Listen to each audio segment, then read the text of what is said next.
Whoever is running this is possibly the world's largest single-cell organism. What is happening here?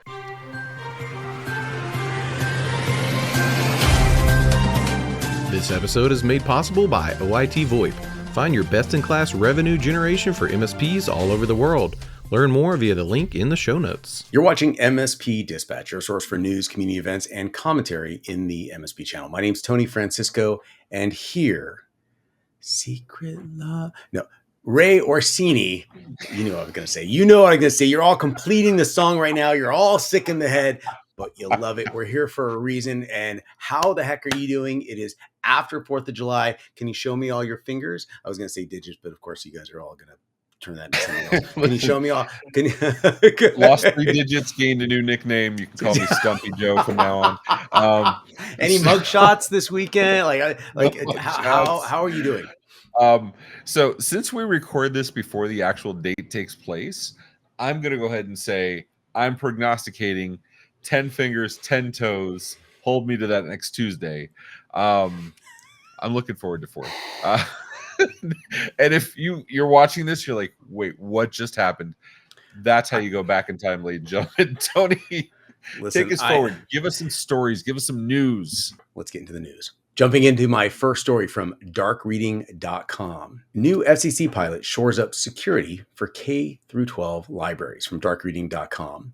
The FCC launched a new pilot program to enhance cybersecurity for K-12 schools and libraries, addressing the growing threat of cyber attacks and ensuring safer digital learning environments.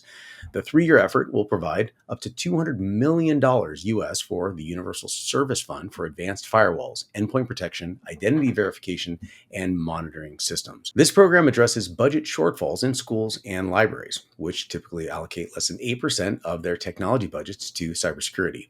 Additionally, the FCC encourages groups to apply together to reduce costs and increase technical support.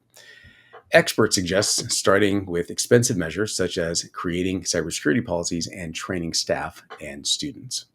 Ray, I feel like possibly we're doing the right thing. But did I say that too quickly? I feel like we're going in the right direction. I don't want to jinx it by saying that. You know when you don't want to say the words no-hitter? We had our story on Tuesday about cyber insurance premiums going down because security is going up. This feels like the start of a streak. 2 episodes in a row, 2 good stories. All right, you know what? Here's the old man yelling at clouds to pull a Slagle. That little thing that they're using the $200 million from the Universal Service Fund to fund these schools and to shore up security, yay FCC. That's also what the USAC charges are made for to begin with. That was the point of the cost recovery fee. That was the point of the USF fees. It was to serve rural school libraries, underserved. So they just said, they made an announcement, we're actually going to give the money to the people we're supposed to be giving the money to. Oh, no, how dare them. I can't believe they made such a bold movement. I can't slow clap enough for this. Yeah, good story. I mean, I'm happy to see this, but that's literally what and the thing that, okay, so anybody that's familiar with the space, E-Rate is the program that pays for a lot of this stuff. E-Rate funds in a major part, not completely, in a major part, come from the Universal Service Fund. If you look at any telco bill, any internet bill, any cell phone, you name it, if it's any telecommunications or internet in the world or in the United States, you're going to see a USF fee attached to it somewhere.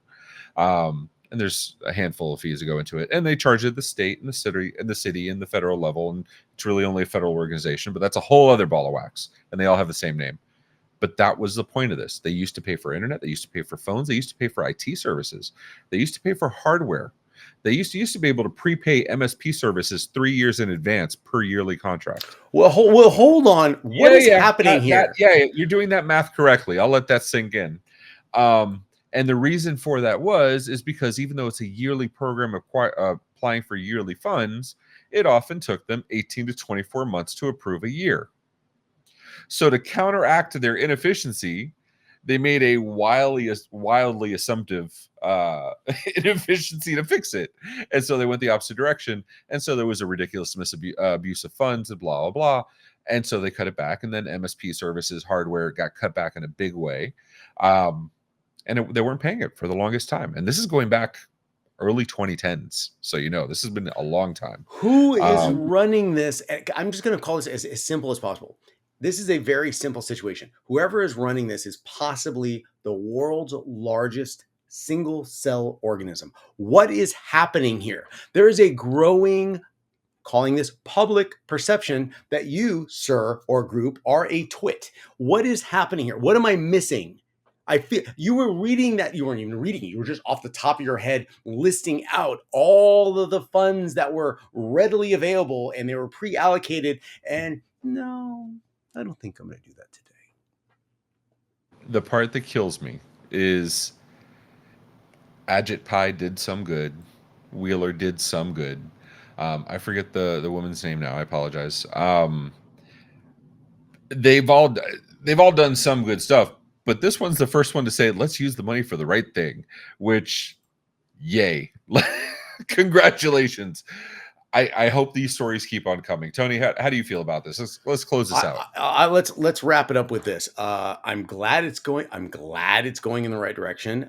B, I'm burned out on everything you just listed. Oh, speaking of burnout is actually an issue. And I think we should talk about that. In fact, you should take this because you're going to tell me something good about burnout. That's your next story, I do believe. And you're going to cheer me up because I'm going to find out who is running that program. And I'm going to be writing them myself saying, what is happening? This cannot be true.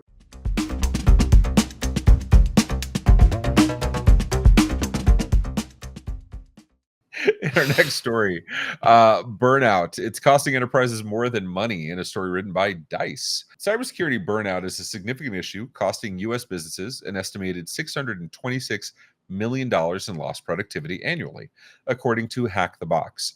The stress from constant alerts, patching, regulatory demands, the pressures of CISOs and their teams, sometimes leading to criminal liability, all of this piles up to an expected amount of burnout. And a survey covering just that found that 74% of cybersecurity professionals take sick leave annually due to mental health issues related to their work. These challenges clearly show the need for improved mental health support and management of the cybersecurity workforce. Considering skill gaps, high performance pressures, and everything else involved, it's no surprise that they may be a little bit of stress. Tony, you work specifically for that little, what's that department? They're like Peace, Justice, the Department of Justice, that one. Was there any burnout in those cubicles, those hallways? Was there burnout over there? So first things first, security wasn't as big as it is now. I just want to point that out. Secondly, they created a state of us all being comfortably numb by not being paid enough and the heavy workload. So when you don't really know what your pain is at that point. It's an ambient, numb, comfortable, I guess is the way it is, scenario. So, but to answer your question is, burnout translated, and this is what I think is happening. Burnout translated to complacency. And that is the one thing in security you do not want to happen. When complacency is instilled in the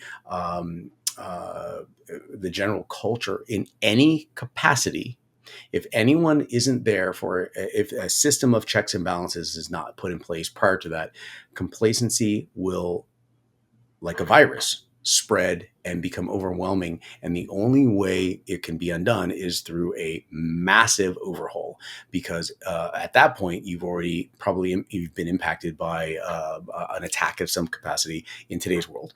That requires almost a forklift 747 project to not just isolate and quarantine and decontaminate and then do auditable reviews, but in most cases, completely do a data migration, a soul migration, and then a rebuild of the process, which itself takes years. So the loss of operational time and productivity is overwhelming. So no one wants to be there, but I do believe burnout translates to complacency. I'm going on and on about that, but I've seen it enough to where we can all relate to that. No, you're not right. I mean, how many times have we covered MFA fatigue, right? That's literally what that is. That's on an end user. It's not the cybersecurity professional, but it Weren't is. you the one? Hold on. Weren't you the one that said like this? It's like a 2-factor authentication, it's like 5-factor authentication, like 5FA or something like that. And I was like, yeah, like you said 5FA. We just take it seriously, 5FA, dude. If we can get 6, look, we're dialing it up to 11. Okay, we're doing as many possible. Like, and so, but I completely get it, right? And then Microsoft says, okay, well, number matching. I like number matching. Number matching is a good thing. And then enter the number. These are good functionalities. I like these. But also, who's training the staff and the end users on how to use it? It's the MSPs. It's the internal security teams. How many times can you say security is important? Also, we're changing how you implement security. Also, remember to do this new thing, even though I told you 3 other times how to do it differently. Security is important. What about that fatigue, right? Your end user, they're going to get really tired of hearing you too. And so it's a challenge. I don't know if there's a right answer. I know there's a lot of good questions that need to be thought out. I'd love to see some conversation on those good questions, maybe in the comments below or somewhere on our Discord at the MMN Discord. We have a Discord. Where's the Discord? I think it is. Boom! Look at that. Boom! QR code security. We're not. Oh no, wait. We're live security. Never going to give you up. No. Scan it. It's fine. No. So we are never going to give you up. We're never going to let you down. But every time you turn around, you're going to get some more MSP Dispatch. And with that, ladies and gentlemen, take care of yourselves and each other. Be safe, everyone. If you found this episode eye-opening, catch more MSP Dispatch at 10 a.m. throughout the week. Share your thoughts below, and don't forget to like and subscribe.